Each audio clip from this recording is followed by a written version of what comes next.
Okay, so we've talked about kitchen sink approaches with a 30-month median survival in metastatic disease up front.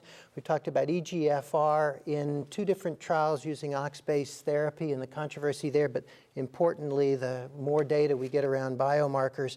And then a head-to-head, the first head-to-head data that's coming out really helps shape our thinking about how we go forward.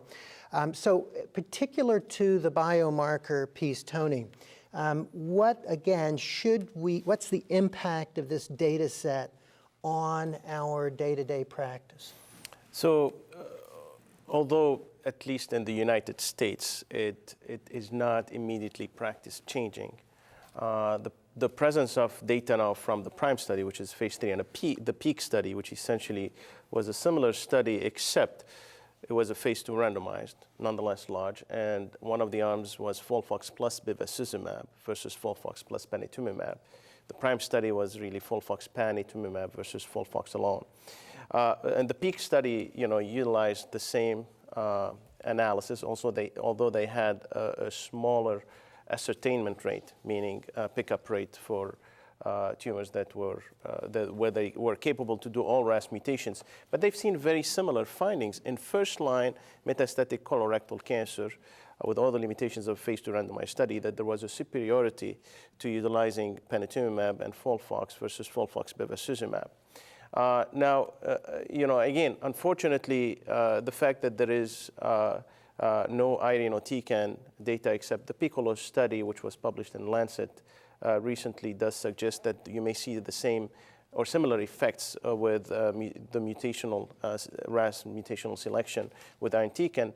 But today, since overwhelmingly we think that EGFR inhibitors have more synergism with irinotecan, and with the absence of this data, it makes it very difficult right now to consider RAS mutational analysis as a standard or practice changing. I suspect a year from now, as we have more studies, and most studies actually with EGFR inhibitors, large studies are doing this similar analysis, that probably will consolidate the findings of both PRIME and PEAK.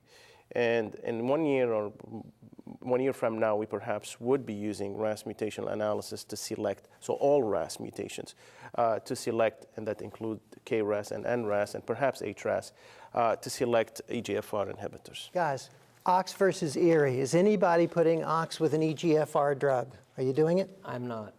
I'm not. I'm not. Yeah, me Not either. anymore. So everybody hear that? Okay. Fadi, you kind of oversee guidelines on who and what tests should be done in the biggest practice group in the country. Tell us what your recommendation is today. Who gets tested for KRAS? Is it everybody? Is it a select patient population? And again, you mentioned already which tests that we're currently doing. Yeah, we're testing for KRAS all patients with metastatic disease ASAP, even if you're not planning on EGFR inhibitor in frontline.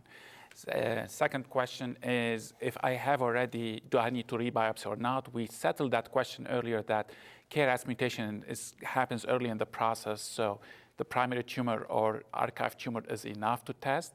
Although I warn people, if it has been tested, and in the future, like in 1 year time, we need to test comprehensively all the KRAS, NRAS, we may have to retest.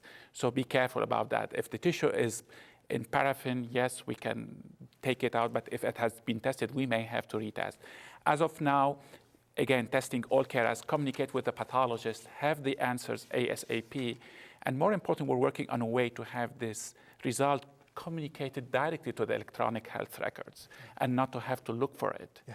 And more important, to spell it out again, what was the technology testing it and what was actually the finding. And as I mentioned earlier, shy away from positive and negative nomenclature. I mean, the language, whether it's around MSI or KRAS, we need to do a better job.